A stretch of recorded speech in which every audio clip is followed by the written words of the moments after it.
everybody. I'm working in my kitchen today from a different angle than usual. I'm hoping this all works out. Today, I'm going to try for the first time making butter mayo.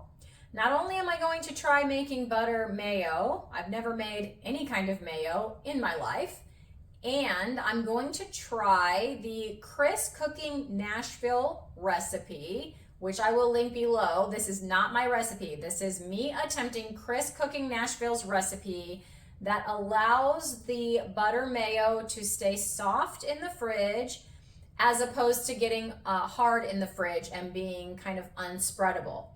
I have watched Chris Cooking Nashville make this butter mayo, and I have watched Indigo Neely making his recipe of this butter mayo.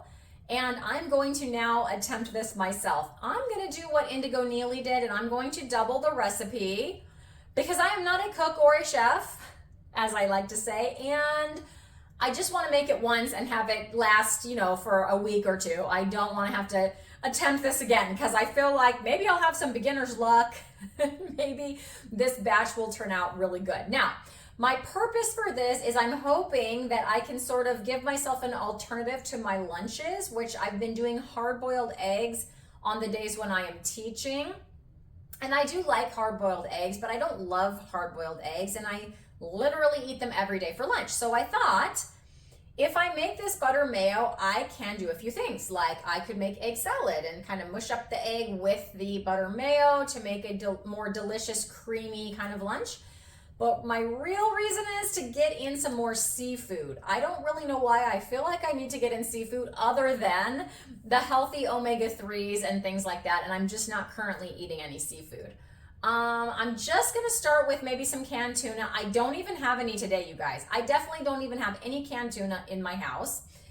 But I feel like if I taste this butter mayo and it's good, then I will buy some canned tuna and I will make like some tuna and mayo. That's super easy to grab a can of tuna, some butter mayo, take it to work with me. Like I need easy solutions like that for lunches as a teacher in school.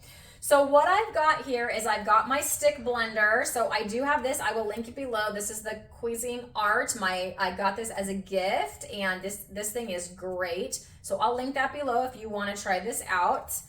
I have, now everyone else that I have seen, they use a pint jar. And as you can see, this is a quart jar. And the reason is I do have pint jars. And I was like, oh good, I have a pint jar. Well, guess what? It's not the wide mouth ones. Either that or my stick blender is bigger than theirs. So I tried the pint jar that I have and the stick blender does not fit down inside.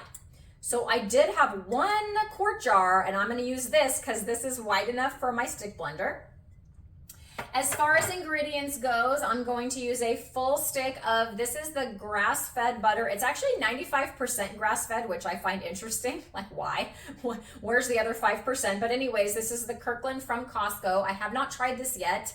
I had my mom get this for me since I don't have a Costco membership because I wanted to try it.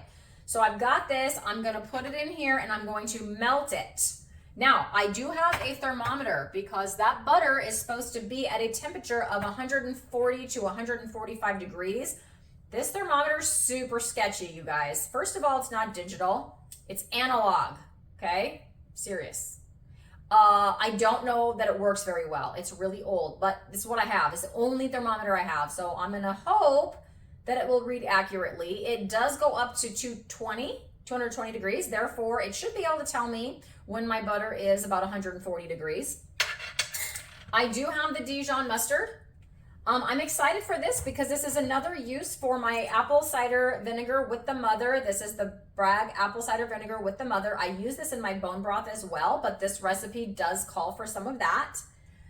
And then I do have two pasture-raised eggs. Now, the butter being at 140 degrees, and mixing that with the egg actually cooks the egg a little bit, so it's not gonna be a totally raw egg, so that's one good thing. But also these are like pasture raised eggs that I got from the egg farm, so I feel pretty good about that. I'm not like nervous about that, okay? So yeah, I'm gonna get this butter melted and then I will show you my best attempt. Oh, I almost forgot, a pinch, it just says a pinch a pinch of salt. So I've got my Redmond real salt here. So anyways, I'm gonna get this melted.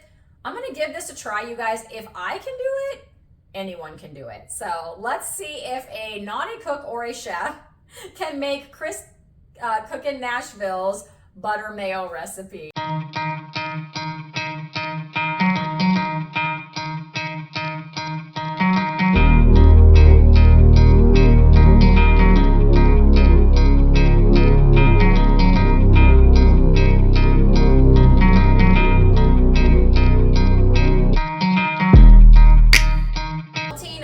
Separate my eggs. Now, Indigo Neely used her hands to do this. I am not a professional egg separator. Okay? I haven't separated egg in years. Years. I'm gonna give it a try.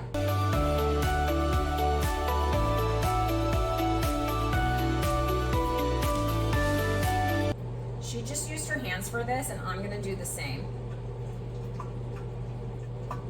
Thanks, Indigo Neely, for the tip that you can use your hands to separate an egg. Look at that! Look at that, you guys! I did it! The yolk is in my jar. That's one egg. One more egg. Oh my gosh. All right, don't mess this up. Oh, there's my microwave. Butter hopefully is melted. We'll see in a minute. Okay, second egg.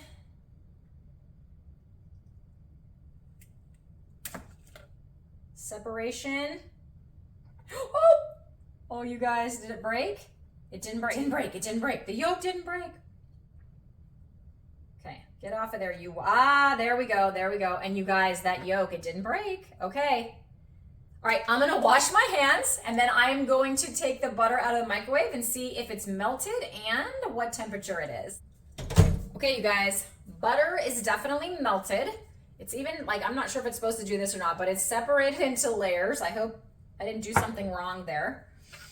I'm gonna stick this little thermometer in, and we're gonna check out the temperature of this butter. Hopefully this thermometer is gonna read something. Oh, it's moving. So exciting. Up to 155. Looks like my butter is about 155 degrees. Now, I did something very smart, and I printed out the recipe here so I wouldn't mess it up. So it says to place the egg yolk, the vinegar, the mustard, and the pinch of salt into a narrow container. Again, this is as narrow as I could get. My pint jars would not fit my stick blender through. And it says to put those things in and then use a stick blender on medium speed to combine well. Sorry, I'm kind of reading there. Medium speed to combine well. That will be 10 to 15 seconds. Now the amount of apple cider vinegar is a teaspoon, but I am gonna pull an Indigo Neely and I am doubling this recipe. And I hope my math is correct here. Doubling 1 teaspoon, 2 teaspoons. So I've got 1, and I have shaken my vinegar very well. 1 teaspoon and 2 teaspoons. Okay, and then it says a pinch of salt. Well, I'm doubling, so I guess I need 2 pinches of salt. Pinch. How big is a pinch? I don't know. Pinch. Okay, 2 pinches of salt. And then it does say a teaspoon of Dijon mustard, so that's going to be 2 teaspoons of Dijon mustard. Now, I have a feeling if I put this mustard into this teaspoon, it's not going to want to come out of there, but whew, it's not even that empty. Try that again. There we go. There's 1. That wasn't so bad. And 2. All right, 2 teaspoons Dijon mustard. All right, I'm gonna move these off to the side. Okay, here's my stick blender. Again, this is my Cuisinart stick blender. And it says to do it on medium. So this doesn't have like high, I don't know if other stick blenders have high, medium, and low. This has like almost like on a phone when you have your phone signal, it like goes low up to high, and there's like 4 of those little lines. So we're gonna go like this, and we're going to attempt Medium. I've only used this once or twice. Oh, look at that. I see what it's doing. I've got lights on the top. I'll show you in a minute. Okay, 10, 9, 8, 7, 6, 5, 4, 3, 2, 1. Okay, that is not well blended, I don't think. I'm gonna do it for another minute. But look, so on the top of my blender, I don't know if you can see, or my stick blender, there's like lights, and so it lights up. You can see where medium is. That's cool. Okay, I'm gonna do that a little bit longer. I have a feeling because my container is a little wider, my stick blender's having a hard time reaching. So that's a bummer. But I will say that I'm gonna try tilting it to the side and see if I can get in there. I have to unlock, and I have to, this is tricky because it wants you to unlock it too.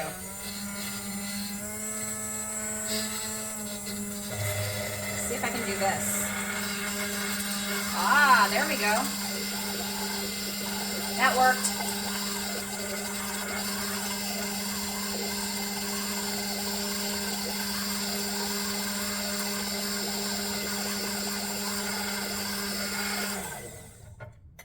Okay, I'm fairly certain that that was longer than 15 seconds, but I had to do that to get it all blended.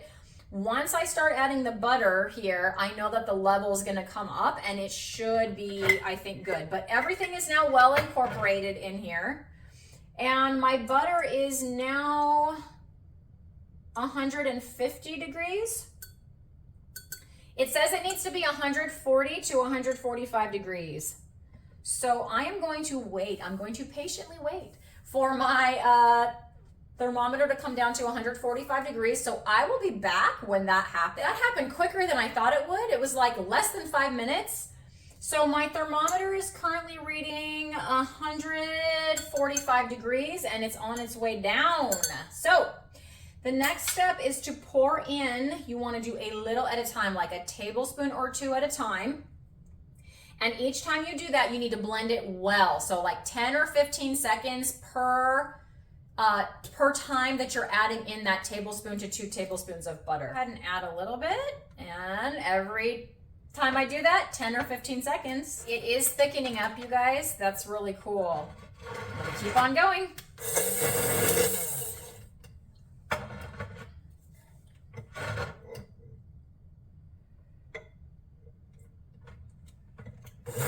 Okay, that took longer than I thought. Wow, that was a workout.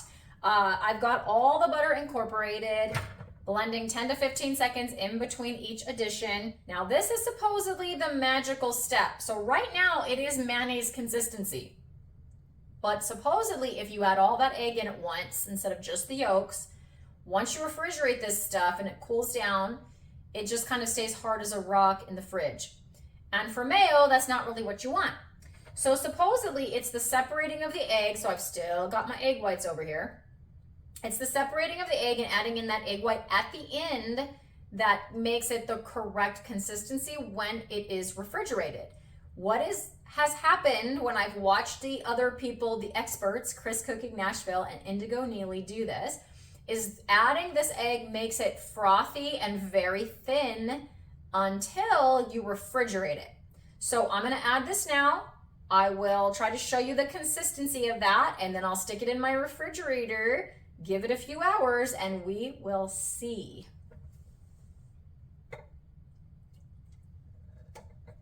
All right, in went the egg whites and one final blend.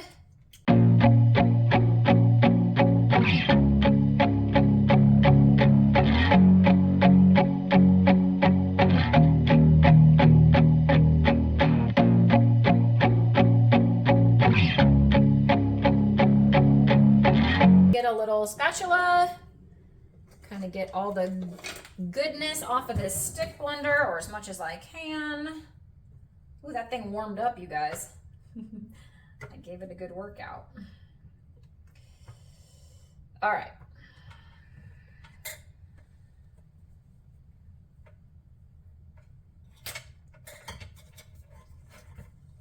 Okay, so don't know if you guys can see. Sorry, it's kind of like, it definitely hit the sides, so it's kind of, but it's definitely runny and frothy. Definitely runny and frothy. Nice and yellow. That butter was very yellow, as were my yellow egg yolks.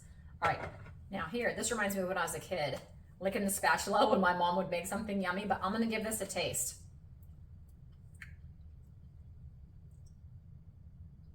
Okay, you guys, definitely good. Definitely tastes like mayonnaise. Yeah, that's awesome. So people say I'm not a big mayonnaise fan. Like Indigo Neely said, she's not like a big mayonnaise eater. She uses it as a base for other things, but that this was so good, she would eat it as is. Same. Like, I do like mayonnaise, but I've never been a huge mayonnaise eater. With this way of eating though now, and if you make it this way, there's all that healthy fat in there. Like, I'm definitely not opposed to it. I'm looking forward to putting this on hamburger patties. I'm looking forward to putting this in with some tuna, and I think it's going to be absolutely delicious. Definitely better than the store-bought brands that were like the recommended to me on keto, like the avocado oil mayonnaises and things like that. I'm not a fan really of those, even though they're a little better for you. They just didn't have the taste. This has that mayonnaise flavor, and hopefully in a few hours, that mayonnaise consistency. So I'm gonna go meet some wellness, one jar of homemade butter mayo at a time. Okay, you guys, my butter mayo has been in the fridge for a few hours now.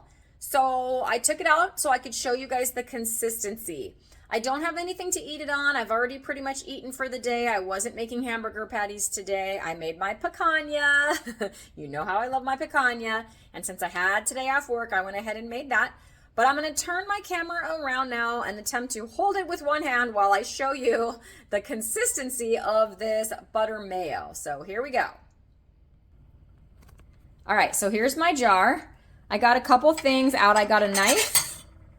You know, to see if it's, you know, spreadable. So look at that.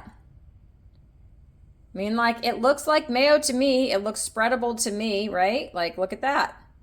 Right out of the fridge. Okay. And then I'm also going to show you, like, just with a spoon, just because, right? So can you, like, see that consistency? It's not hard. It went right onto the spoon. And I think we have a winner.